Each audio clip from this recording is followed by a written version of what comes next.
ప్రభువైన యేసుక్రీస్తు వారి ప్రశస్తమైన నామంలో వందనాలు, శుభాలు తెలియజేసుకుంటున్నాను. మనుషుల్ని సంతోషపెట్టడానికి మనం ఇక్కడ లేం. మనల్ని పిలిచిన వాడిని సంతోషపెట్టడానికే మనం ఇక్కడ ఉన్నాం. కాబట్టి ఎవరేమనుకుంటారు అన్నది మనకి అవసరం లేదు. సత్యం ఏంటి అన్నదే మనకు అవసరం. సత్యాన్ని సాధ్యమైనంత సౌమ్యంగా, సక్రమంగా, సవివరంగా, మర్యాదగా, సంస్కారవంతంగా మనం చెప్పాలి. ఎందుకంటే అసత్యం అంతగా రాజ్యం వెళ్తున్నప్పుడు సత్యం ఈ మాత్రం గొంతెత్తి అరవపోతే కష్టం. మీకు తెలుసు అసత్యం ఎంత రాజ్యం వెళ్తుందో. చైనాలో ఒక సామెత ఉంది, సత్యం చెప్పులేసుకునేసరికి అసత్యం ఊరంతా తిరిగి వచ్చిందంట. మనకి సత్యం మాట్లాడడానికి కూడా ధైర్యం ఉండాలి. అసత్య బోధకులకు, డబ్బు సంపాదించేవారికి, కేవలం పబ్బం గడుపుకోవడానికి వచ్చిన వారికి, కోటీశ్వరులు అయిపోవడానికి, కీర్తి ప్రతిష్టలు సంపాదించడానికి వచ్చిన వాళ్ళకి ఏమాత్రం బెరుకు, సిగ్గు, భయం, మొహమాటం లేనప్పుడు, అడుక్కోవడానికి కూడా మొహమాటం లేనప్పుడు సత్యం మాట్లాడడానికి మనకెందుకు బెరుకు, భయం, మొహమాటం ఉండకూడదు. ఇది చాలా అవసరం. యేసుక్రీస్తు వారు రేపు తీర్పు తీర్చేటప్పుడు 2 బ్యాచ్లు నిలబడతాయి ఆయన ముందు. అందులో ఒక బ్యాచ్ని ఆయన తిరస్కరిస్తాడు.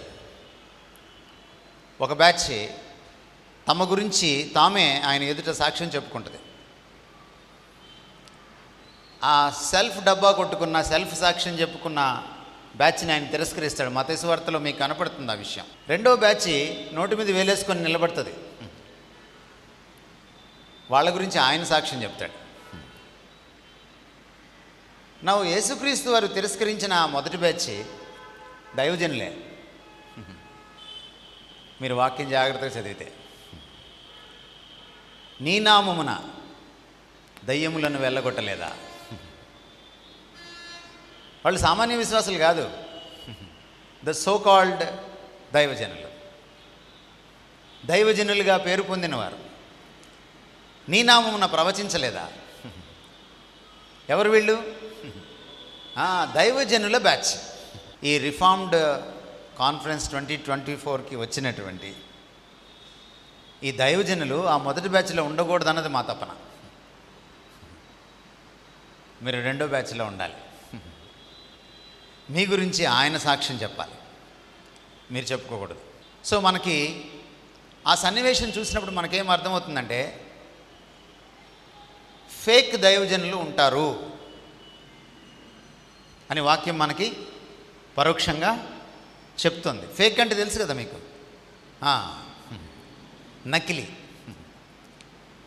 నకిలీ దైవజనులు ఉంటారు. అయితే ఎవరు నకిలీ, ఎవరు అసలు మనం వేరు చేయలేం. అది మన పని కాదు. మనకి హృదయాంతరాళల్లోకి వెళ్ళి చూసే అంత సీన్ మనకు లేదు. నేను చేస్తానన్నాడు ఆయన, అది ఆయనకు వదిలేసేయాలి. కానీ ఒకటి వాస్తవం, దైవజనులు అందరూ అసలు కాదు.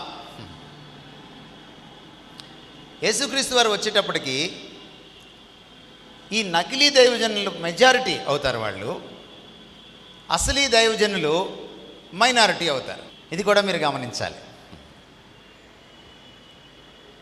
తర్వాత యేసుక్రీస్తు వారు చెప్పినట్టు ఇరుకు మార్గం కొందరే ప్రవేశిస్తారు. విశ్వాసులు కూడా ఈ మైనారిటీ విశ్వాసులు, మైనారిటీ దైవజనులతో ఉంటారు. మెజారిటీ విశ్వాసులు వాళ్ళు కూడా సోకాల్డ్ విశ్వాసులు, పేరు పొందిన క్రైస్తవులు, వాళ్ళు ఈ పేరు పొందినటువంటి దైవజనుల దగ్గరే ఉంటారు. కాబట్టి మనం తేల్చుకోవాలి, మీరు చేసే సేవ, మీరు చెప్పే బోధ, మీరు జీవించే జీవితం రేపు ఆయన తీర్పు ముందు నిలబడగలగాలి. ఇది అంతిమమైనటువంటి పరీక్ష. గమనించండి, యూట్యూబ్లో ఎన్ని సబ్స్క్రిప్షన్స్ వచ్చినాయి, యూట్యూబ్లో ఎన్ని వ్యూస్ వచ్చినాయి, ఎన్ని కామెంట్స్ వచ్చినాయి, ఎంత వైరల్ అయింది, ఇది ప్రమాణం కాదు. ఎంత పెద్ద బిల్డింగ్ కట్టావు, ఇది ప్రమాణం కాదు. అది మహాదేవుని మందిరమా లేక దేవుని మహామందిరమా? I don't know. మహా ఎక్కడ పెట్టాలో నాకు తెలియదు. మీరే ఆలోచించుకోండి. ఎంత బడా బిల్డింగ్ కట్టావు అనేది కాదు, అది ప్రమాణం కాదు కొత్త నిబంధనలో. సొలొమోను తర్వాత దేవుడు ఎవరిని దేవాలయం కట్టమని చెప్పలేదు. పాత దేవాలయాన్ని మరమ్మతులు చేశారు, జెరుబ్బాబెలు కట్టాడు, అది కూడా పోయింది. అది కూడా రాయి మీద రాయి లేకుండా దొర్లించబడుతుందని చెప్పేశాడు ఆయన. ఆ తర్వాత ఎవరికి చెప్పలేదు ఆయన. కట్టవలసింది దైవజనులు ఏ దేవాలయాన్ని అంటే ఆత్మ సంబంధమైన మందిరాన్ని, విశ్వాసులనే సజీవ రాళ్లతో ఆత్మ సంబంధమైన మందిరాలని కట్టాలి పేతురుపత్రిక ప్రకారం. సో మీరు కట్టవలసినటువంటి మందిరాలు ఏమిటంటే విశ్వాసుల జీవితాలు. ఎందుకంటే ఒక్కొక్క జీవితం ఒక్కో మందిరం, ఒక్కో విశ్వాసి ఒక్కో నడిచే దేవాలయం. అదే పౌలు చెప్పాడు స్పష్టంగా, యేసుక్రీస్తు వారు చెప్పారు, మనలో ఆయన నివసిస్తున్నాడు, మనము దేవుని ఆలయం. కనుక మొదట మన మనసులోంచి ఈ అపోహల్ని తొలగించుకోవాలి. పెద్ద పాస్టర్లు, పెద్ద దైవజనులు అని వాడడం మానేయాలి. మన పదజాలంలోనే మార్పు రావాలి. దెర్ ఈజ్ నో పెద్ద దైవజనుడు, దెర్ ఈజ్ నో పెద్ద పాస్టర్, అంతే. ఒకే ఒక పెద్ద పాస్టర్ ఉన్నాడు, ఆయన పేరు యేసుక్రీస్తు. ఆయన ప్రధాన కాపరి, ఆత్మల ప్రధాన కాపరి. There is one and only పెద్ద pastor, that is Jesus Christ. మిగిలిన వాళ్ళందరూ కాపర్లే, దైవజనులే, అందరూ ఒకటే. కనుక ఇది మనం మానేయాలి. పెద్ద కులం నుంచి వస్తే పెద్ద పాస్టర్ అయిపోతున్నాడు ఇప్పుడు. తర్వాత పెద్ద బిల్డింగ్ కడితే పెద్ద పాస్టర్ అయిపోతున్నాడు. పెద్ద కాంగ్రిగేషన్ ఉంటే, జనాభా ఉంటే పెద్ద పాస్టర్ అయిపోతున్నాడు. నో, దాన్ని బట్టి కాదు. యేసుక్రీస్తు వారు కూడా బహిరంగ సభల్లో మాట్లాడారు. యేసుక్రీస్తు వారు మాట్లాడినప్పుడు 5,000, 7,000 ఇలాగ వేలకు వేలు వచ్చి కూర్చున్నారు. కానీ చివరికి ఆయన వెళ్ళేటప్పటికి మిగిలిన శిష్యులు 500 మందే. ఏమందాం, ఇన్ని పెద్ద పాస్టర్ అందామా వద్దందామా? 10 రోజుల్లో ఆత్మను పంపించినప్పుడు పెంతెకొస్తున్నాడు, మిగిలిన్నది 120 మంది, 380 మంది మిస్సింగ్. చివరికి ఆయన పని చేయించుకుంది 12 మందితో. పెద్ద పాస్టర్ కాదంటారు ఈయన. దైవజనుణ్ణి, అందరూ దైవజనుల్ని సమానంగా గౌరవించాలి. అది కులం, అది బలం, అది ధనం. ఈ మూడు ఒక పాస్టర్ని పెద్ద ఇవి చేయవు అన్న విషయం మనం వాక్యానుసారంగా అవలోకనం చేసుకోవాలి. ఎందుకో కానీ మనకు తెలుసు చాలా విషయాలు. సమాజం కోసం మనం కొన్ని పనులు చేస్తాం, అది మానేయాలి. యేసుక్రీస్తు వారిలోనూ అపోస్తలుల్లోనూ మనుషుల్ని సంతోషపెట్టేటువంటి స్వభావం లేదు. ఆయన మొహమాటము లేనివాడని, సత్యమే పలుకుతాడని, దేవుని వద్ద నుంచి వచ్చినవాడని సాక్ష్యం పొందాడు ఇతరుల ద్వారా. మేము మనుషుల్ని సంతోషపెట్టడానికి కాదు, దేవుణ్ణి సంతోషపెట్టడానికే ఆత్మ ఇచ్చిన మాటలతో మీ దగ్గరికి మాట్లాడడానికి వచ్చామని అపోస్తలులు చెప్పుకున్నారు. ఇది మనం అలవర్చుకోవాలి. ఎప్పుడైతే మనం డబ్బా కొట్టడం మానేస్తామో వీళ్ళు పెద్దోళ్ళు మళ్ళీ చిన్నోళ్ళు అయిపోతారు. ఇక్కడ ఉన్న వాళ్ళకి ఇంకో మాట కూడా చెప్తున్నాను నేను. ఈ పెద్ద పాస్టర్లు మీకు అప్పుడప్పుడు కబురు పెడతారు. బ్లేజర్ ఇస్తామనో, అంటే కోటు, కవర్ ఇస్తామనో, అందులో డబ్బులు ఉంటాయి, మీరు వెళ్ళకూడదు. వాక్యం దొరికితేనే వెళ్ళాలి. ఈరోజున మొదటి సెషన్లో నేను ఈ సోకాల్డ్ దైవజనులు, పాస్టర్లు ఈరోజు హల్చల్ చేస్తున్నారు. వీళ్ళు ఏం చేస్తున్నారో, వాళ్ళ ట్రెండ్స్, వాళ్ళ పోకడలు ఏమిటి, వాళ్ళని ఎలా గుర్తించాలన్నది మీకు తెలుసుకోవాలి. కనుక వ్యక్తుల మీద కాకుండా వారి విధానాలను నేను ఈ రోజున మీకు ఎత్తి చూపించాలనుకుంటున్నాను. ఎందుకంటే వ్యక్తులను విమర్శించవచ్చు, తప్పేం కాదు. ఎందుకంటే వాళ్ళంత బాహాటంగా అసత్యాన్ని ప్రబలేలా చేస్తున్నప్పుడు, తప్పుడు బోధ చేస్తున్నప్పుడు, తప్పుడు విధానాల్లో సేవ చేస్తున్నప్పుడు వాళ్ళని పేరెత్తి బాహాటంగా విమర్శించడంలో తప్పేం లేదు.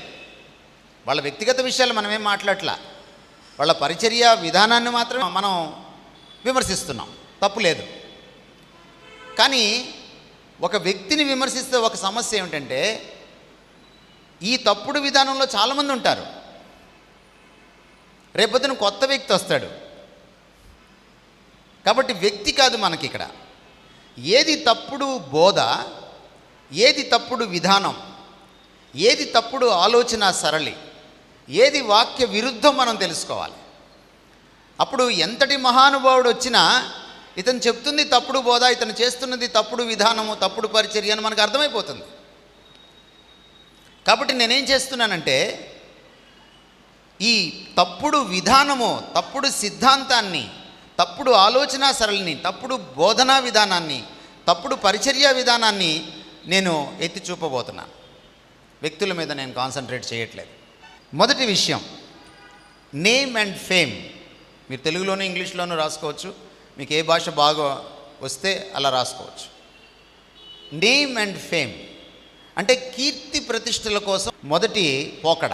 కనపడుతుందా? ఇది ఈనాటి యూట్యూబ్ బోధకులు, లేకపోతే సెలబ్రిటీ బోధకులు, లేకపోతే మీరు మీ పరిభాషలో చెప్పాలంటే పెద్ద పాస్టర్లు, పెద్ద బోధకులు, వీళ్ళలో కనపడుతుందా ఇది? నేమ్ అండ్ ఫేమ్ ట్రెండ్ అన్నమాట. ఇది మొదటి ట్రెండ్. కీర్తి ప్రతిష్టల కోసం ఆరాటం. ఈ పోకడ మనకి ఎక్కడ చూసినా కనపడుతోంది. అంటే సెల్ఫ్ని పైకెత్తడం. దీన్ని మనం లోతుగా వెళ్ళి ఆలోచిస్తే ఏమంటారంటే, దీన్ని అహాన్ని ఆరాధించడం, సెల్ఫ్ వర్షిప్ అంటారు దీన్ని. మీరు బ్రాకెట్లో రాసుకోవచ్చు. ఎవరైతే కీర్తి ప్రతిష్టల కోసం పోరాడతారో వాళ్ళు అహాన్ని ఆరాధించేవారు. నా దైవజనుడి పని ఏమిటంటే, మనకి యేసుక్రీస్తు వారికి మార్గం సుగమం చేయడానికి ఒక దైవజనుడు వచ్చాడు. ఆయన పేరు మీరు చెప్పగలరా? యేసుక్రీస్తు వారికి మార్గాన్ని సుగమం చేయడానికి, సరళం చేయడానికి ఒక దైవజనుడు వచ్చాడు. బాప్తిసం ఇచ్చి యోహాన్ క్యారెక్టర్ మీరు ఎంతమంది చదివారో నాకు తెలియదు. ప్రతి పాస్టర్ ఆయన క్యారెక్టర్ చదవాలి. ఎందుకంటే ఆయన యేసుక్రీస్తు వారు ఎవరో తెలియక ముందు వచ్చాడు. యేసుక్రీస్తు వారు ఇంకా పబ్లిక్ సీన్లోకి రాలే. అప్పటికి ఆయన ప్రజా జీవితంలోకి రాకముందు ఈయన ప్రజల్లోకి వచ్చాడు. వచ్చిన తర్వాత ఆయన ఎప్పుడూ ఈయన గురించే మాట్లాడేవాడు. ప్రజలు వచ్చి, లేకపోతే మతబోధకులు వచ్చి, నువ్వేనా క్రీస్తు అంటే కాదన్నాడు, నువ్వేనా ఆ ప్రవక్త కంటే కాదన్నాడు, నీవేనా ఏలియావంటే కాదన్నాడు. కాదని తన గురించి కంటే తాను ఎవరికి మార్గం సగమం చేయడానికి వచ్చాడో ఆయన గురించే ఎక్కువ మాట్లాడాడు. ఆయన హెచ్చవలసి ఉన్నది, నేను తగ్గవలసి ఉన్నది. ఇది దైవజనుల మోటో అవ్వాలి. మోటో అంటే కన్నుల ముందు ఒక లైన్ రాసుకొని దానికోసం బ్రతకడమే మోటో అంటాం దాన్ని. దైవజనుల మోటో, ఆదర్శ వాక్యం అన్నమాట ఇది. ఎందుకంటే మనం కేవలము ఆయన చేతిలో పనిముట్లము. లూకాసు వార్తలో ఒక మాట ఉంది, వీళ్ళంతా వెళ్ళి సాధించి వచ్చిన తర్వాత, అద్భుతాలు చేసి వచ్చిన తర్వాత యేసుక్రీస్తు వారు ఒక హెచ్చరిక చేశారు వారికి. ఏమన్నారంటే, మేము ఇదేదో సాధించామనుకోకండి, ఇదంతా సాధించిన తర్వాత మేము నిష్ప్రయోజకులమైన దాసులము అని తలంచండి అని చెప్పాడు. సో నకిలీ దైవజనుడు ఏం చేస్తాడండి? నేమ్ అండ్ ఫేమ్ కోసం చూస్తాడు. ఏ దైవజనుడైనా నేమ్ అండ్ ఫేమ్ కోసం, కీర్తి ప్రతిష్టల కోసం ఎవరైతే చూస్తారో అతను యేసుక్రీస్తుకి విధేయుడు కాడు. అతను యేసుక్రీస్తు యొక్క అంశతో మాట్లాడుతున్నవాడు, పరిచర్య చేస్తున్నవాడు కాడు. గమనించండి. బాప్తిస్మిచ్చి యోహాను లక్షణాలు అతనిలో కనపడాలి. అలా కాకుండా తనను మహిమపరుచుకుంటున్నాడు అనుకోండి, వెంటనే మనకేం అర్థం కావాలంటే అతను దైవాంశతో రాలేదు, మరొక అంశతో వచ్చాడు. ఇది మనం జ్ఞాపకం పెట్టుకోవాలి. నేమ్ అండ్ ఫేమ్ అనేది మనకు ఉండకూడదు. ఇది గుర్తుపెట్టుకోండి. ఇది చాలా చాలా అవసరం. సెల్ఫ్ గ్లోరీ అస్సలు పనికిరాదు. అది విగ్రహారాధన. మొట్టమొదటి పాపం ఏంటో తెలుసా మీకు? Self glory. దేవుడికి వచ్చే ఆరాధన నాకు రావాలనుకున్నాడు. దేవుడికి వచ్చే పొగడ్తలు నాకు రావాలనుకున్నాడు. ఇది మొదటి పాపం. పాపం పుట్టిందే అక్కడ. అహాన్ని పూజించుకోవడానికి పూనుకున్నప్పుడు సెల్ఫ్ వర్షిప్, అపవాదిని దేవుడు తప్పుపట్టి కిందకు తోసేశాడు. తాను సృష్టించిన దూతలకే ఆ గతి పడితే దైవజనుడికి ఏ గతి పడుతుంది? ఏ దైవజనుడికి? అహాన్ని పూజించేవాడికి. అహాన్ని పూజించేవాడే కదండి తాను ప్రమోట్ చేసుకుంటాడు. ఇందులో మనందరం కూడా ఈ పాపంలో, అదేదో అంటారు కదా, తిలా పాపం తలా పిడికెడని, మనందరికీ ఉంది ఇందులో. శాలువాలు కప్పించుకుంటున్నాం మనం. ఎందుకు ఉందా? ఇందులో ఉందా? అది లోకాన్ని మనం లోపలికి తెచ్చుకున్నాం. ఎందుకు మనకి శాలువాలు? దేనికి? దండలు దేనికి? అదిగోండి, బయట నాయకులు వెళ్తుంటే క్రేన్తో దండ వేస్తున్నారు. పాపం వాళ్ళకి అవసరం, అది మనకు అవసరం లే. సెల్ఫ్ వర్షిప్ని దేవుడు భరించడు. ఎందుకంటే ప్రవక్త ద్వారా చెప్పాడు ఆయన, నేను ఒక్కడినే, నా వంటి దేవుడు మరొకడు లేడు. ద్వితీయోపదేశకాండం 6వ అధ్యాయం 4వ వచనం ఏం చెప్తోంది? ఇశ్రాయేలు వినుము, మన దేవుడైన యెహోవా అద్వితీయుడగు యెహోవా. ఏమిటి అద్వితీయుడంటే? అద్వితీయుడంటే మీకేమీ అర్థమైంది? రెండో వాడు లేడు, ఒక్కడే. రెండో వాడు ఉంటే మహిమను పంచుకుంటాడు. ఒక్కడే అద్వితీయుడు. ఆయనకు చెందవలసిన పూజ అద్వితీయంగా ఉంటుంది. అంటే అటువంటి పూజ దైవజనుడికి ఇవ్వకూడదు, పాస్టర్కి ఇవ్వకూడదు. అపోస్తల కార్యాలు మీరు చదువుతూ ఉంటే, సువార్తలు చదువుతూ ఉంటే మీకు కొన్ని సన్నివేశాలు కనపడతాయి.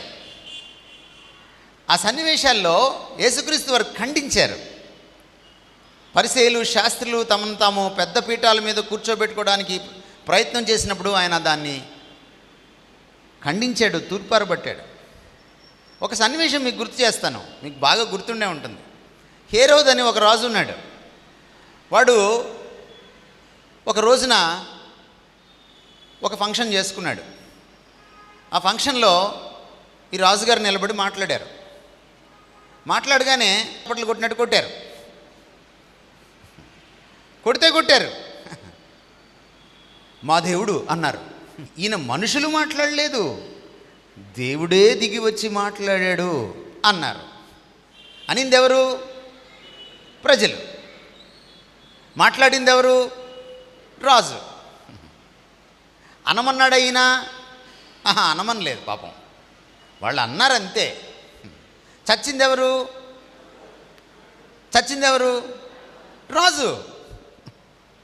అదేమిటి ఈయన అనమని చెప్పలేదు కదా? మాకు ఇక్కడ గుంటూరు పక్కన ఇలాగే ఒక సెలబ్రిటీ దైవజనుడు ఉన్నాడు. ఆయన కంటే మంచోడు ఈ హేరోదు. ఈ దైవజనుడి కంటే మంచోడు ఈ హేరోదు. ఆయన మధ్య మధ్యలో చెయ్యెత్తుతాడు, మాట్లాడుతూ చెయ్యెత్తుతాడు అనమాట.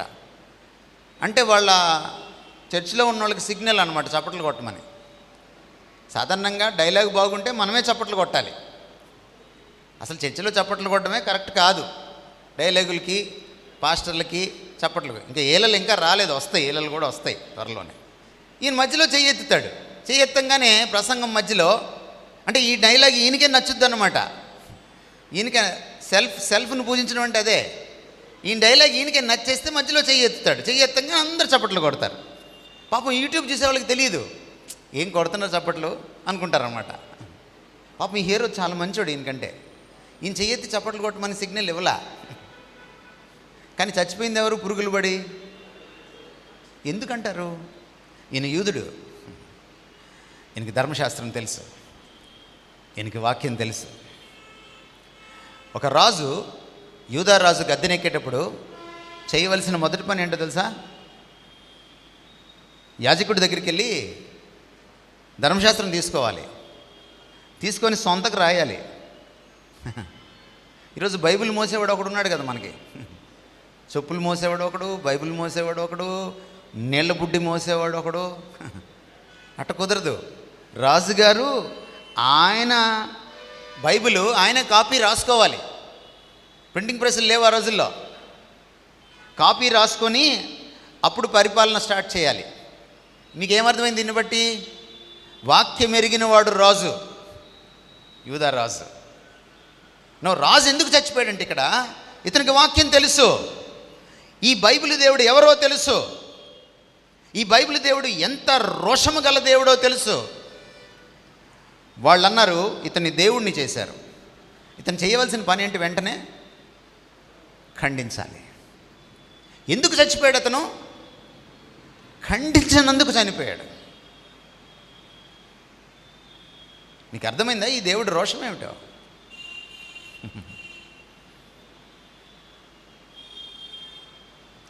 సెల్ఫ్ వర్షిప్ని దేవుడు అసహించుకుంటున్నాడు.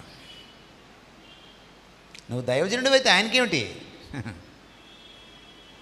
నువ్వు నీ చర్చిలో గొర్రెలకి గొప్పేమో కానీ ఆయనకు గొప్ప కాదు. నువ్వు యూట్యూబ్లో నీ సబ్స్క్రైబర్స్కి గొప్పేమో కానీ ఆయనకు గొప్ప కాదు. యోహాను సువార్త 7వ అధ్యాయం 15 నుంచి చదవండి. యూదులు అందుకు ఆశ్చర్యపడి చదువుకొనని ఇతనికి ఈ పాండిత్యం ఎట్లు వచ్చానని చెప్పుకునేది. ఎవరు ఇతనికి అంటే? ఎవరైనా యేసుక్రీస్తు వారు. ఇప్పుడు చూడండి విషయం. అందుకు యేసు, నేను చేయు బోధ నాది కాదు. నేను చేయు బోధ నాది కాదు, నన్ను పంపిన వాని. ఒక్క నిమిషం. యేసుక్రీస్తు వారే నేను చెయ్యు బోధ నాది కాదు. ఎంత వినమ్రత కావాలండి ఈ మాట అనడానికి. ఎవరు యేసుక్రీస్తు వారు? ఎవరైనా దేవునితో సమానుడు, దేవునితో సమానుడైన దైవకుమారుడే ఈ బోధ నాది కాదు. ఎంత వినమ్రత కావాలి. నేర్చుకున్నామా దైవజనులు?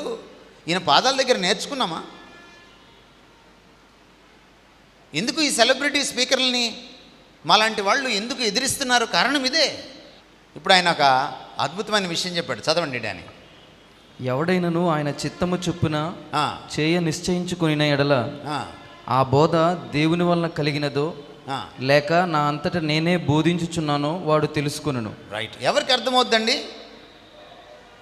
సెల్ఫీ స్పీకరా లేకపోతే ఆత్మావేశంతో మాట్లాడుతున్న స్పీకరా అని ప్రేక్షకులకి ఎప్పుడు అర్థమవుద్ది సార్? ప్రేక్షకులకు కూడా క్వాలిఫికేషన్ ఉండాలి. ఏమిటా క్వాలిఫికేషను? దేవుని చిత్తాన్ని జరిగించాలన్న తపన వాళ్ళలో ఉండాలి.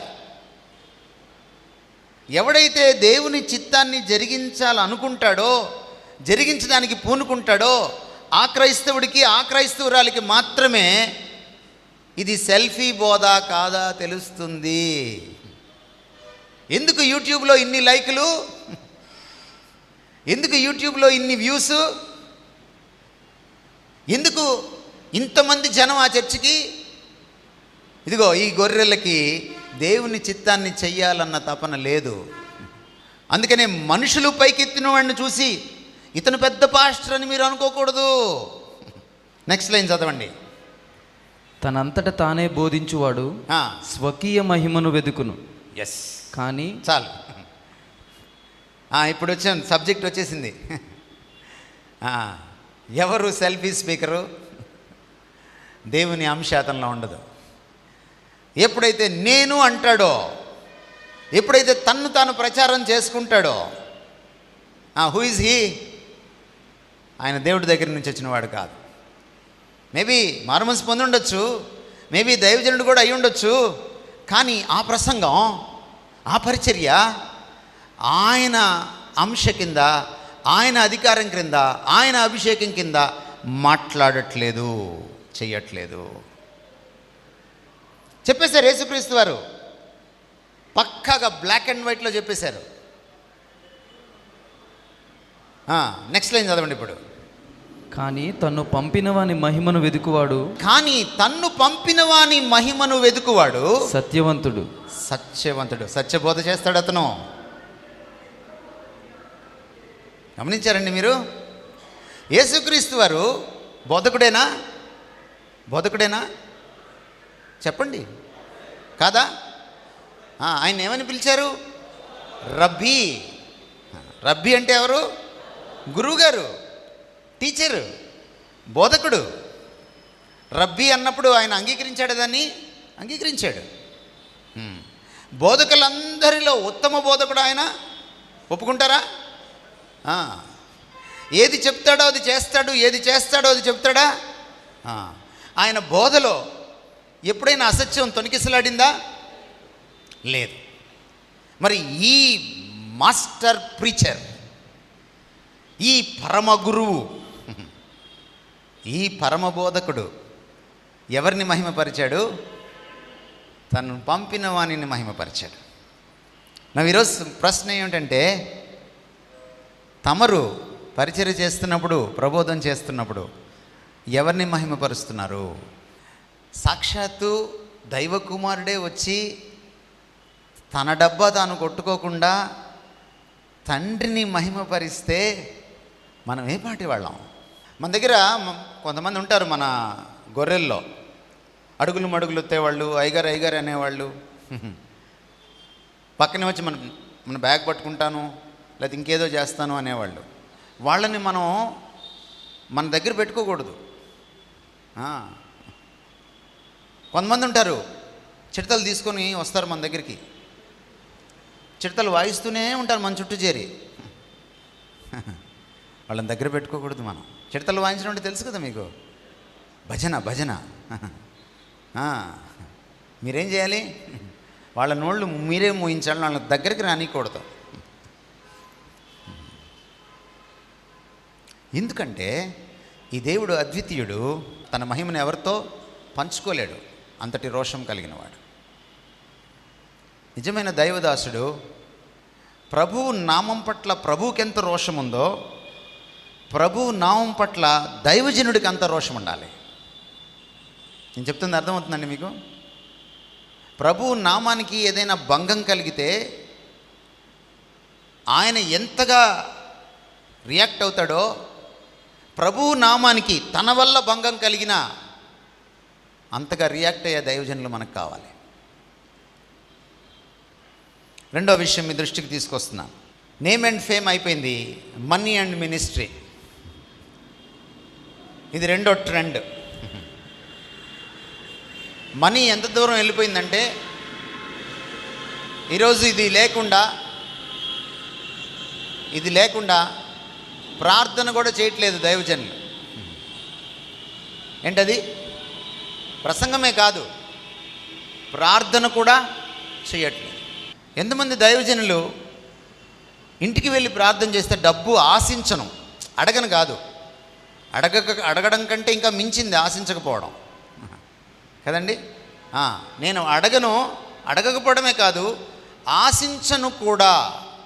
కరోనా వచ్చినప్పుడు పాపం వీళ్ళందరూ మూటామూల్య సర్దుకోవాల్సి వచ్చింది. ఎవరు? కరోనా గురించి మీరెంతమంది స్తుతించారో తెలియదు, కానీ నేను దేవుణ్ణి స్తుతించాను. నేను హాస్పిటల్లో చావు బతుకుల మధ్య ఉండి బయటకు వచ్చాను, కానీ దేవుణ్ణి స్తుతించాను. ఎందుకంటే కరోనా వల్ల ఈ అప్పుడు దాకా స్వస్థపరిచేస్తాం, కుంటివాడిని గుడ్డివాడిని మేము స్వస్థపరిచేస్తాం అన్న బ్యాచ్ కనుమరుగైపోయింది. మీకు అర్థం కాలేదా? అప్పుడు వీళ్ళు ఫేకురా అని అర్థం కాలేదా? కరోనా రాగానే 2020 మార్చిలో ప్రకటించంగానే ఫస్ట్ అందరూ వాక్యాలు పెట్టేశారు, ఏ తెగులు నీ గుడారమో సమీపింపదు. అసలు ఏళ్ళ గుడారమే ఎత్తేశారు. కొంతమంది గుడారంలోంచి ఐసీయూలోకి వెళ్ళిపోయారు. వాక్యాన్ని ఎడపెడ వాడకూడదు. నీ సిద్ధాంతం కోసం, నీ మార్కెటింగ్ కోసం నువ్వు వాక్యాన్ని వాడకూడదు. దైవజనులు ఎగిరిపోయారా కరోనా అప్పుడు?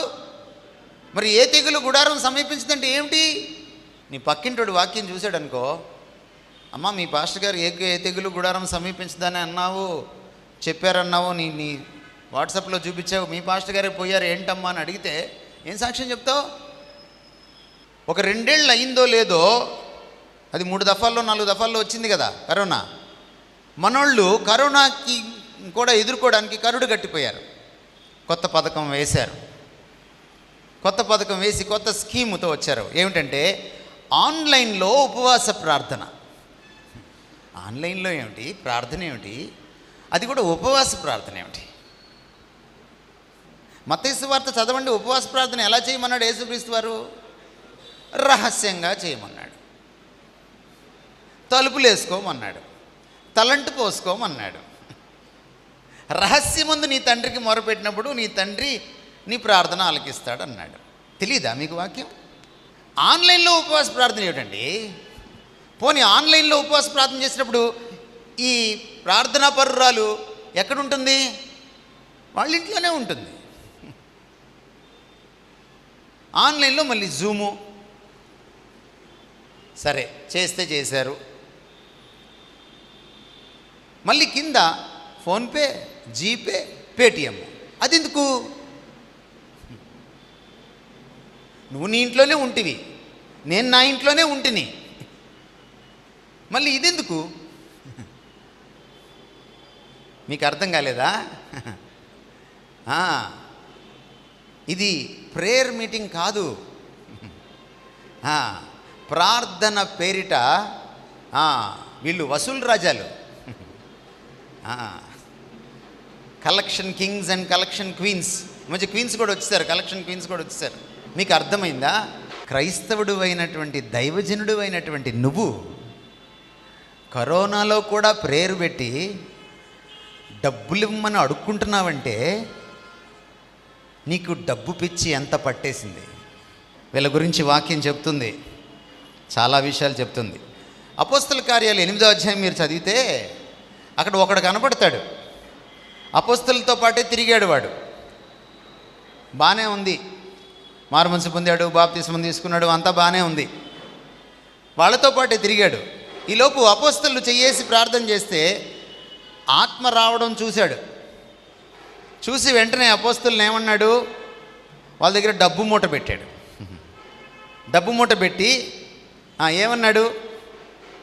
ఆ పరిశుద్ధాత్మను ఇచ్చేటువంటి ఆ వరం నాకు కూడా కాస్త ఇస్తారా అని అడిగాడు.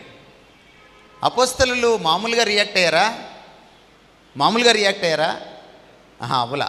చదవండి ఒకసారి 8:18 తర్వాత చదవండి. అపోస్తలుల రియాక్షన్ కనపడుతుంది మీకు. అపోస్తలులు చేతులుంచుట వలన పరిశుద్ధాత్మ అనుగ్రహింపబడినని సీమోను చూచి వారి ఎదుట ద్రవ్యము పెట్టి, నేనెవని మీద చేతులుంచుదునో వాడు పరిశుద్ధాత్మను పొందినట్లు ఈ అధికారము నాకు ఇయ్యుడని అడిగెను. అందుకు పేతురు, నీవు ద్రవ్యమిచ్చి దేవుని వరము సంపాదించుకొందునని తలంచుకునినందున నీ వెండి నీతో కూడా నశించునుగాక. నీ వెండి నీతో కూడా నశించునుగాక. నీ హృదయం. ఇప్పుడు డబ్బుల కోసం ఆత్మవరాన్ని వాడే బ్యాచ్ దగ్గరికి వెళ్దాం. వాళ్ళ డబ్బులు నశిస్తాయి, వాళ్ళు కూడా నశిస్తారు. నేను వ్యక్తుల మీద కాన్సన్ట్రేట్ చేయట్లేదని చెప్పాను.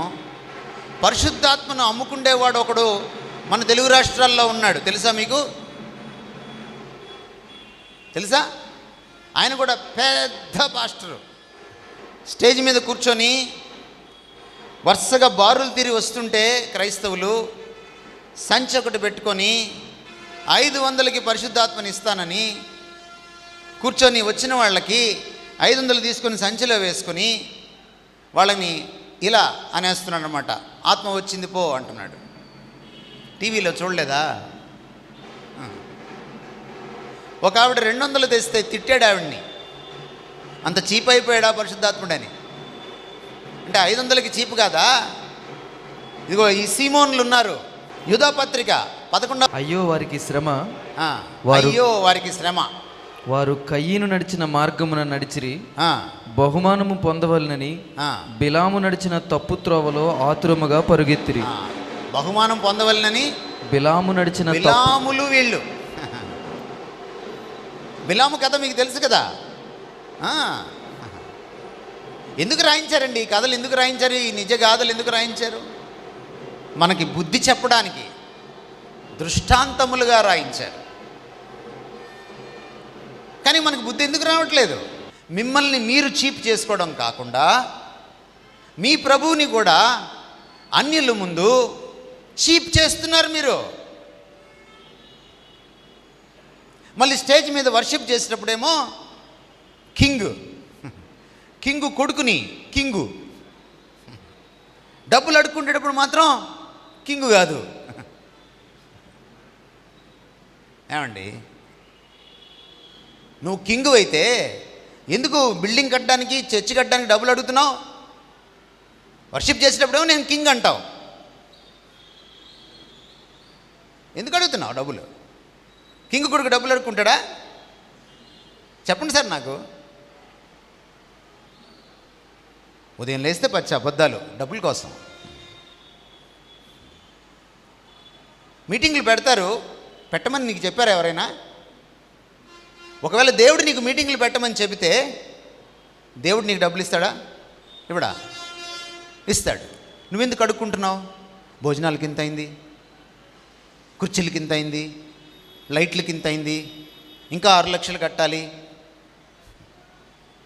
ఎందుకు అడుగుతున్నావు? దేవుడు నిన్ను మీటింగులు పెట్టమంటే దేవుడు నీకు రిసోర్స్ ఇస్తాడు, అడగక్కర్లా. నువ్వు మీటింగులు పెట్టలేదు నీకేం తెలుసు అన్నారని నెల్లూరులో మీటింగులు పెట్టా. ఏది సత్యం అనే మీటింగ్లో డబ్బులు అడగల. 3 రోజులు కూడా మా వాళ్ళు విసిగిచ్చారు నన్ను. అన్న ఎక్కడైనా ఒక మూల ఒక బాక్స్ పెడదాము, ఆఫరింగ్ బాక్స్ పెడదామని. పెట్టద్దన్నాను. ఆటోలకు డబ్బులు ఇవ్వలా. పాస్టర్స్ మీటింగ్ పెట్టి మీకు డబ్బులు ఇవ్వలేను, ఇక్కడ వాక్యం దొరుకుతుందంటే మీ చర్చిలో వాళ్ళని పంపించండి, మీకు నమ్మకం ఉంటే అన్నాడు. చెప్పాను నేను. మీకు డబ్బులు ఇవ్వలేను, ఆటోలకి డబ్బులు ఇవ్వలేను. ఎందుకంటే డబ్బులు తీసుకొని ఆటోలు తోలేవాడు డబ్బులు ఇస్తే, పలావ్ ప్యాకెట్ ఇస్తే, పులిహోర పొట్లం ఇస్తే, మజ్జిగ ప్యాకెట్ ఇస్తే ఆటోలో వచ్చినోడు మన వాక్యం వింటాడా? ధనం ఎప్పుడైతే నీకు ప్రధానం అవుతుందో దేవుడు నీ హృదయంలో లేనట్టే. మత్తయి సువార్త 6వ అధ్యాయంలో యేసుక్రీస్తు వారు ఏం చెప్పారు? మీరు సిరికి దేవునికి దాసులుగా ఉండలేరు. ఒక దైవజనుడు ధనం కోసం పనిచేస్తే ద వెరీ నెక్స్ట్ మూమెంట్, మరుక్షణము అతను దేవుని దాసుడు కాడు. ఆ టైటిల్ పీకేయాలి అతని దగ్గర నుంచి. దైవజనుడు కాదు అతను. తప్పుడు బోధకుల యొక్క ట్రెండ్లు ఇవి. 1 తిమోతి 6:17. ఇహమందు ధనవంతులైన వారు గర్విష్ఠులు కాక, ఏంటండి ఇక్కడ ధనవంతులైన వాళ్ళు, ఈ లోకంలో ధనవంతులైన వాళ్ళు గర్విష్ఠులు కాక, అస్థిరమైన ధనమునందు నమ్మిక ఉంచక, సుఖముగా అనుభవించుటకు సమస్తమును మనకు ధారాళముగా దయచేయు దేవుని యందే నమ్మిక ఉంచుడని ఆజ్ఞాపించుము. ఇది ఒక సామాన్య విశ్వాసికి రాశాడు. మరి దైవజనుడు ఇంకెంత పాటించాలి దీన్ని? మీరే అంటారు కదా, సామాన్య విశ్వాసుల కంటే, మీ గొర్రెల కంటే మీరు గొప్పోళ్ళు కదా. మరి వాక్యం పాటించడంలో కూడా మరి ఇంకా ముందుండాలి కదా. మీరు నమ్మకం ఎక్కడ పెట్టాలి? నమ్మకం ఎక్కడ పెట్టాలి? ధనంలో పెట్టకూడదు, కానుకల్లో పెట్టకూడదు. మీరు చర్చిలో కానుకల బాక్స్ పెట్టద్దనట్లా, నేను కానుకలు ఎవరైనా ఇస్తే తీసుకోవద్దనట్లా, అడుక్కోవద్దంటున్నాను, ఆశించద్దంటున్నాను. నమ్మకము ప్రభువులో. తమరిని పిలిచింది ఎవరు? తమరిని పిలిచింది ఎవరు? మరి ఇప్పుడు ఆయన గురించి ఏం రాస్తున్నాడు తిమోతి పత్రికలో? మిమ్మల్ని పోషిస్తాడు ఆయన, మీకు దయచేస్తాడు ఆయన. మీకు ఒక బైబిల్లో ఒక క్లాసిక్ ఎగ్జాంపుల్ చెప్తాను. అబ్రహాము సేవకులకి లోతు సేవకులకి గొడవైంది. ఇద్దరు విడిపోయారు. అబ్రహాం ఏమవుతాడు లోతుకి? ఏమండి? బాబాయ్ అవుతాడు మన భాషలో చెప్పాలంటే. ఆస్తి పంచితే ఎవరికి ఎక్కువ ఇవ్వాలి? వాళ్ళ ఆచారం ప్రకారం అబ్రహాంకే ఎక్కువ ఇవ్వాలి. సరే, ఈయనేమన్నాడు అబ్రహాము? అంటే అన్నకి తమ్ముడికి మధ్య కాదు ఆస్తి పంపకం ఇది, అన్న కొడుక్కి తమ్ముడు గారికి. ఈయనేమన్నాడు? నీకేది బెస్టో అది తీసుకో అన్నాడు. ఎందుకని ఉంటాడు అట్లా ఆయన? Thank God Abraham Telugu pastor కాదు. తెలుగు పాస్టర్ అయ్యుంటే చచ్చిన అడుగుండేవాడు కదా అలాగా. నా ఇప్పుడు సీన్ కట్ చేస్తే కొన్ని సంవత్సరాలు అయిపోయిన తర్వాత ఇద్దరు గతి చూడండి. అబ్రహాము గతి ఏంటి, లోతు గతి ఏంటి? ఎవరు ఎక్కువ తీసుకున్నారు సార్ ఆస్తి? ఎవరు తీసుకున్నారు? ఎవరు ఆశీర్వదించబడ్డారు? ఏంటి కథ, తేడా ఏంటి? అబ్రహాం ఏం నమ్ముకున్నాడు? నువ్వు నీ పిల్లలు పిల్లలు పిల్లలు బాగుండాలంటే నువ్వు లోతులాగా ఉండాలా, అబ్రహాంలాగా ఉండాలా? ఇక్కడ సమస్య ఏంటంటే సార్, మన చేత ప్రార్థన చేయించుకునే వాళ్ళకేమో మనం మీరు నమ్మాలి మీరు నమ్మాలి మీరు నమ్మాలి అంటున్నాం. నీ కడుపులో బిడ్డపడాలంటే నమ్మాలి, గడ్డపోవాలంటే నమ్మాలి, నీకు వ్యాపారంలో బాగుండాలంటే నమ్మాలి, నువ్వు ఇల్లు కట్టుకోవాలంటే నమ్మాలి, నువ్వు అమెరికాకి వెళ్ళాలంటే నమ్మాలి. వాళ్ళు నమ్మాలి నమ్మాలి నమ్మాలి, కానీ మనం నమ్మం దేవుణ్ణి. మా అబ్బాయికి ఫీజు కట్టాలంటే నేను ఎవరిని నమ్మాలి? నువ్వు నమ్మకుండా వాళ్ళకి ప్రార్థన చేస్తే నీ ప్రార్థన ఎక్కడికి పోద్ది? వాళ్ళకెలా నమ్మకం కలుగుతుంది? పోనీ వాళ్ళకి జరగలేదనుకోండి, మనం ఏమంటాం తెలుసా? నీకు నమ్మకం లేదు అందుకే జరగలేదంటాం. అసలు నమ్మకం లేనిది ఎవరికి? పాస్టర్ గారికే. దేవుడిని నమ్మిన పాస్టరు డబ్బులు అడగడు. అర్థమవుతుందా సార్? నమ్మి చూడండి ఆయన్ని, ఏం చేస్తాడో మిమ్మల్ని. మీకు ఇంకో క్లాసిక్ ఎగ్జాంపుల్ కూడా చెప్తాను, పాత నిబంధనలోనే. ఒక ఆయన అన్న దగ్గర ఆస్తి కొట్టేసి పరిగెట్టి వెళ్ళిపోయాడు, పారిపోయి. అవునా? పరిగెట్టి వెళ్ళిపోయిన తర్వాత ఆశీర్వాదం కోసం పోకులాడాడు. మళ్ళీ ఆశీర్వాదం కొట్టేశాడు కదా తండ్రి దగ్గర. పాపం అన్న వచ్చాడు లేటుగా. ఆశీర్వదించు నాయనా అన్నాడు. నాయనా నా దగ్గర లేదు నాయనా, మీ తమ్ముడు కొట్టేశాడు అన్నాడు ఆయన. ఏమండి? ఈయన పరిగెట్టి పారిపోయాడు. ఈ యాకోబు గురించి ఆలోచిద్దాం. ఈయన పరిగెట్టి వెళ్ళిపోయిన తర్వాత కొంతకాలానికి దేవుణ్ణి పట్టుకొని పెనుగులాడాడు. దేనికోసం? ఆశీర్వాదం వచ్చింది కదా ఆయనకి. యాకోబుకి ఆశీర్వాదం రాలేదా? ఆశీర్వాదం కొట్టేసే కదా సార్ పారిపోయాడు. ఆశీర్వాదం కొట్టేసి పారిపోయినాడు మళ్ళీ ఆశీర్వాదం కోసం ఎందుకు పెనుగులాడుతున్నాడు? ఆశీర్వాదం అట్లా కొట్టేస్తే రాదు. డబ్బులు, ధనము ఇవన్నీ ఉంటే ఆశీర్వాదం రాదు. దేవుని ఆశీర్వాదం డబ్బుకి మించింది. మీరేం చెప్తున్నారు మీ గొర్రెలకి? డబ్బు వస్తే ఆశీర్వాదం అంటున్నారు. తప్పు. మనకొక విపరీతమైన కుబేరుడు ఉన్నాడు మన దేశంలో. వాళ్ళ అబ్బాయికి ఒక సమస్య ఉంది, ఆరోగ్య సమస్య. డబ్బు తీర్చగలుగుతుందా?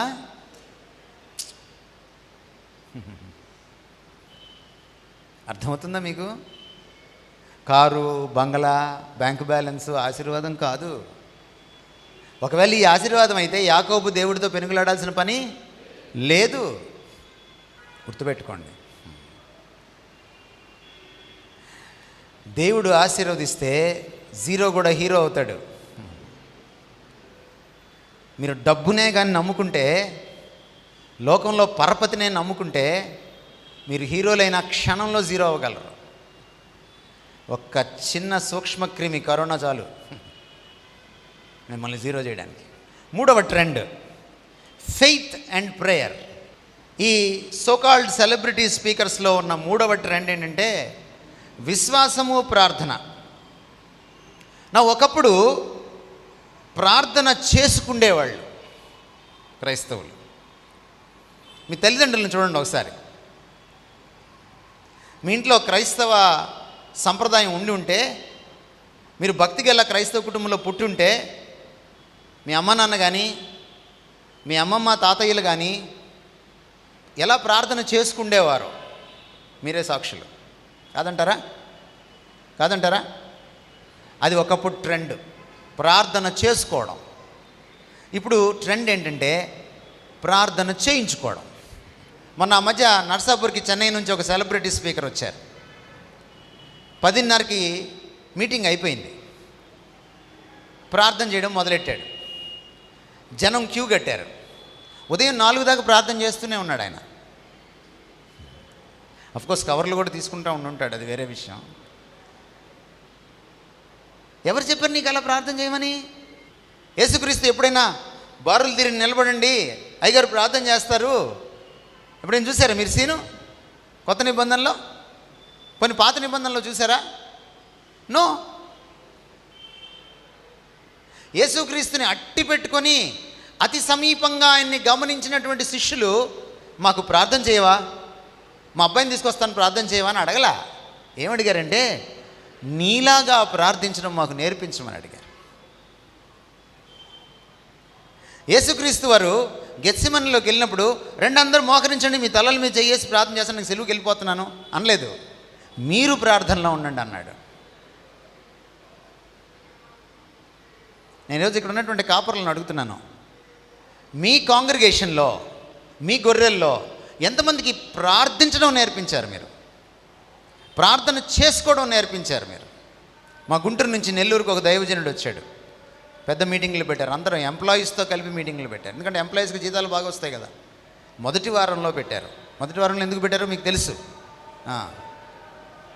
పెట్టిన తర్వాత, అయిపోయిన తర్వాత ఆయన దగ్గరికి వచ్చి ఒక్కొక్కళ్ళు కవర్ ఇచ్చి ప్రార్థన చేసుకుంటున్నారు. ఆయన కవరు తీసి ఇలా లోపల పెట్టి, వాళ్ళు ఇచ్చిన దాన్ని, ఆయన కవర్ తీసుకున్న మరుక్షణం ఈయన చూడట్లేదు, నెక్స్ట్ కవర్ ఆయన వంక చూస్తున్నాడు. ఆయన దృష్టి అక్కడ ఉంది. చెయ్యి ఎక్కడ ఉందంటే జోబులో ఉంది, తీయట్లేదు ఆయన. ఎందుకంటే జోబులో లెక్కేసేస్తున్నాడు ఆయన. డబ్బు నిన్ను, నీ జీవితాన్ని, నీ పరిచర్యను, నీతో ఉన్న నీ గొర్రెలను కూడా నాశనం చేస్తుంది. ధనాపేక్ష సమస్త కీడులకు మూలం. నా ఫెయిత్ అండ్ ప్రేయర్ గురించి మాట్లాడేటప్పుడు మీకు ఒక ప్రశ్న వేయాలనుకున్నాను ఈ మధ్యాహ్నం. విశ్వాసము ఎక్కడ పెట్టాలి? విశ్వాసం ఎక్కడ పెట్టాలి? ప్రార్థించేవాడు కానీ, ప్రార్థన చేయించుకుంటున్నాడు కానీ. ఏమండి గట్టిగా? మీకు కొత్త నిబంధనలు ఏముంది?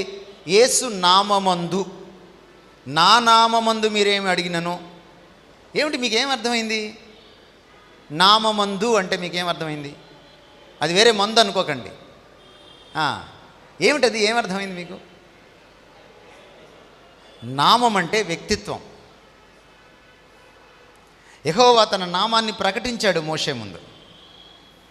తన వ్యక్తిత్వాన్ని ప్రకటించాడు, తన క్యారెక్టర్ని. యేసు నామమందు విశ్వాసం ఉంచడం అంటే యేసు అనే వ్యక్తి మీద ఆధారపడ్డాం. నా ఇప్పుడు మిమ్మల్ని రెండో ప్రశ్న అడుగుతున్నా. మీరందరూ చెప్పారు కదా ముక్త కంఠంతో దేవునిలో విశ్వాసం ఉంచాలని. మరి మీరు నూనె బుడ్డికి ప్రార్థన చేసి ఇస్తే విశ్వాసం ఎందులో ఉంటుంది? ఎంతమంది నూనె బుడ్డిని వాడతారు ఇక్కడ? నూనె బుడ్డి పాస్టర్లు, నూనె బుడ్డి క్రైస్తవులు ఎంతమంది ఉన్నారు ఇక్కడ? జాగ్రత్త, మీ బుడ్డి పగల కొడతాడు దేవుడు. జాగ్రత్త. అరటిపండుకు ప్రార్థన చేయడం, ఖర్చీఫ్కి ప్రార్థన చేయడం. నేను ఆ మధ్య ఈ దేశం దాటి ఇంకో దేశానికి వెళ్ళాను. అక్కడ ఒక సోదరుడు కలిశాడు. ఆ సోదరుడు చెప్తున్నాడు అనమాట, అన్న మా అమ్మగారితో ఒకసారి మాట్లాడండి మీరు ఇండియా వెళ్తే. అంటే ఏమిటి అని అడిగాను నేను. అడిగితే ఏం లేదన్నా, 4 సంవత్సరాల క్రితం ఒక ఖర్చీఫ్ తెచ్చుకుంది, అది ఉతుకుతానమ్మా అంటే కూడా ఉతకనివ్వదు. దాన్ని గుండెల మీద వేసుకొని ప్రార్థన చేసుకుంటూ ఉంటుంది. అదేమో కంపు కొట్టేస్తుందన్న. 4 సంవత్సరాలు అయిపోయిందన్న. ఏం మాట్లాడమంటావు? ఖర్చీఫ్ని తీసేయమనా, ఉతకడానికి పర్మిషన్ ఇవ్వమనా? విశ్వాసం ఎందులోకి వెళ్ళిపోద్ది? ఇంకా నయం, దైవజనుడికి షేకండ్ ఇచ్చిన తర్వాత, దైవజనుడు తల మీద చేయి పెట్టిన తర్వాత తలస్నానం చేయను, చెయ్యి కూడా కడుక్కోను అంటున్నారేమో. అది కూడా ఉంటుంది. అమాయక జనం కదా, దాని మీద మనం క్యాష్ చేసుకోవడం. కొంతమంది ఇలా చెప్తున్నారు, ప్రార్థనలో శక్తి ఉందని. బైబిల్ ఎక్కడ ప్రార్థనలో శక్తి ఉందని చెప్పదు. ప్రార్థనలో శక్తి పొందుతారు. శక్తి ఎప్పుడు దేవుడి దగ్గరే ఉంటుంది. ప్రార్థన ద్వారా శక్తి పొందుతాను. ప్రార్థనలో శక్తి ఉంటే బయట ఎవరు ప్రార్థన చేసినా చెల్లుద్ది. అప్పుడు ప్రార్థన భక్తుడే గొప్పోడవుతాడు ప్రార్థనలో శక్తి ఉంటే. మీరు పురాణ గాథలు వినుంటారు. భక్తుడు ప్రార్థన చేస్తుంటే, తపస్సు చేస్తుంటే ముల్లోకాలు కదిలిపోతాయి, దేవుడు దిగి వస్తాడు. నేను వైజాగ్ నుంచి గుంటూరు వస్తూ గుడివాడ సమీపంకి వచ్చేటప్పటికి వైజాగ్లో మొదలుపెట్టిన కథలు ఆపట్లేదు. ఓ పెద్ద ఆయన పురాణ గాథలు చెప్తా ఉన్నాడు. పెద్ద ఆయన అలసిపోయిన తర్వాత నేను ఆ పెద్ద ఆయన్ని అడిగాను, అయ్యా మంచి స్టోరీస్ చెప్పారు, మరి మీరు చెప్పిన స్టోరీస్లో భక్తుడు భగవంతుడిని బెదిరించినట్టు, అదిలించినట్టు, బ్లాక్మెయిల్ చేసినట్టు కనపడుతుంది. భక్తుడు గొప్పోడా, భగవంతుడు గొప్పోడా అని అడిగాను నేను. ఆ పెద్ద ఆయన ఏమన్నాడంటే, భక్తుడే గొప్పోడు అన్నాడు. నీ కథ ప్రకారం కరెక్ట్గానే చెప్పావు. అయితే నాకు ఒక చిన్న ప్రశ్న ఉంది. భక్తుడే గొప్పోడైతే భగవంతుడికి ఎందుకు ప్రార్థన చేస్తున్నాడు? ఆయన వరం ఎందుకు అడుగుతున్నాడు? భగవంతుడు గొప్పోడైతే భక్తుడు భగవంతుడిని ఎలా బ్లాక్మెయిల్ చేయగలడు?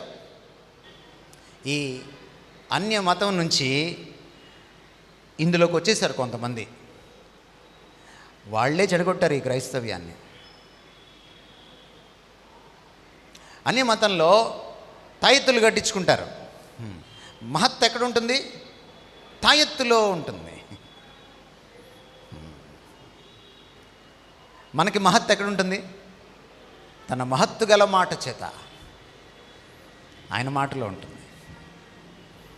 ఆయన సెలవిస్తే స్వస్థత జరుగుతుంది. ఆయన సెలవిస్తే ఏదైనా జరుగుతుంది, అద్భుతం. ఆయన సెలవిస్తే మనిషి క్యారెక్టర్ కూడా మారుతుంది. అంతకు మించిన అద్భుతం లేదు. గమనించండి, విశ్వాసం ఎప్పుడూ కూడా ప్రార్థనలో కానీ, కర్చీఫ్లో కానీ, నూనె బుడ్డిలో కానీ, మరొక దాంట్లో కానీ ఉండకూడదు. మీకు ఇంకో విషయం కూడా చెప్తా. విశ్వాసము దైవజనుల్లో పెడుతున్నారు ఇప్పుడు. అందుకని అన్న మీరు ప్రార్థన చేయండి అన్న, మా అబ్బాయి తల మీద చెయ్యండి అన్న. నేను చెయ్యేస్తే ఆరిపోతారు, ఆయన చెయ్యేస్తే ఆశీర్వదించబడతారు. గమనించండి, దైవజనులు మీ వంటి వాళ్ళే. ఏలియా మన వంటి స్వభావం కలవాడని రాయబడింది. రాయబడలేదా? ఏలియా కంటే గొప్ప పాస్టర్లు దైవజనులు మీరందరూ. faith should not be in the pastor. Faith should not be in things. Faith should not be in prayer itself. Faith should be in God and God alone. ఆయనలో మాత్రమే ఉండాలి.